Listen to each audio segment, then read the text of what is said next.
The Masonic Temple is one of the grand monuments of Quincy. Built in 1911, the architects called upon Renaissance revival characteristics to supply most of its exterior imagery, but also made no attempt to conceal its multiple stories and room divisions behind a traditional temple front. Instead, the strong vertical elements on the building exterior are intended to convey the temple-like nature of the structure. The Masonic Lodge also used a different architectural style as well. Oversized consoles, a projecting cornice, and balustrade portico are that of the craftsman style, and they celebrate the use of materials with function.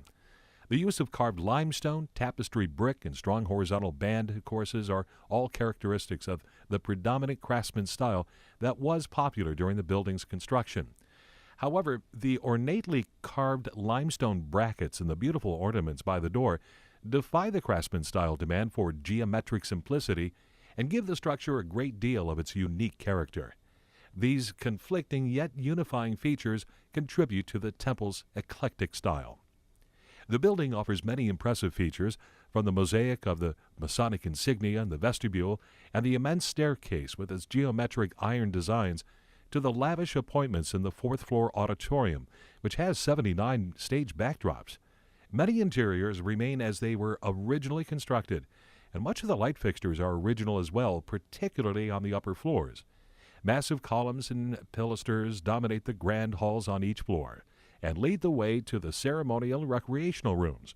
Along with this, furnishings throughout the building are of special interest for capturing over 100 years of local Masonic history.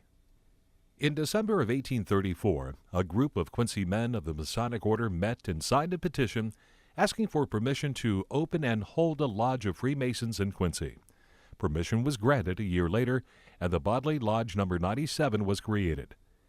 Masonry's brotherhood attracted such men as Stephen A. Douglas, who was said to be one of 27 members of the Quincy chapter in 1851.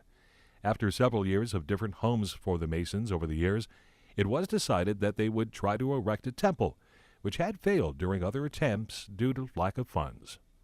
The construction of this Masonic temple was due to the outgrowth of many years' effort to unite the plethora of Masonic bodies that had come about in the Quincy area since its first Bodley Lodge had received its Illinois charter. An association of the Quincy Masons finally came about in 1907 and naturally turned to one of their own, 32nd degree Mason John Batchy, for architectural assistance.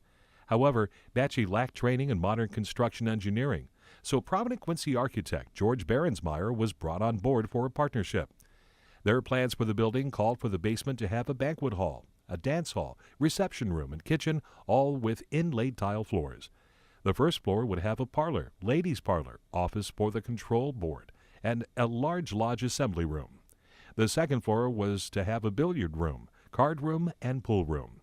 The third floor was planned to have the armory for the Knights Templar in the big lodge room and rooms for the Order of Eastern Star.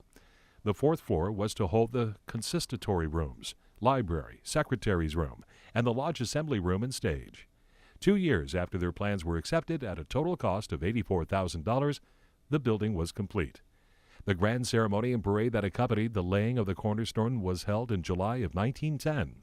Members of the Masonic Order came by train and boat from hundreds of miles around to attend. The parade was 8 blocks in length and headed by the 5th Regiment Band. The building was dedicated over a year later in October of 1911, with more than 1,000 Masons visiting.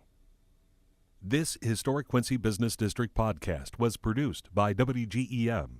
Special thanks to the Gardner-Denver Museum of Architecture and Design, the Historical Society of Quincy and Adams County, and Quincy Preserves for providing information. For more information, you can visit www.downtownquincy.com or walk to the HQBD office at 128 North 5th Street. I'm WGEM's Rich Kane.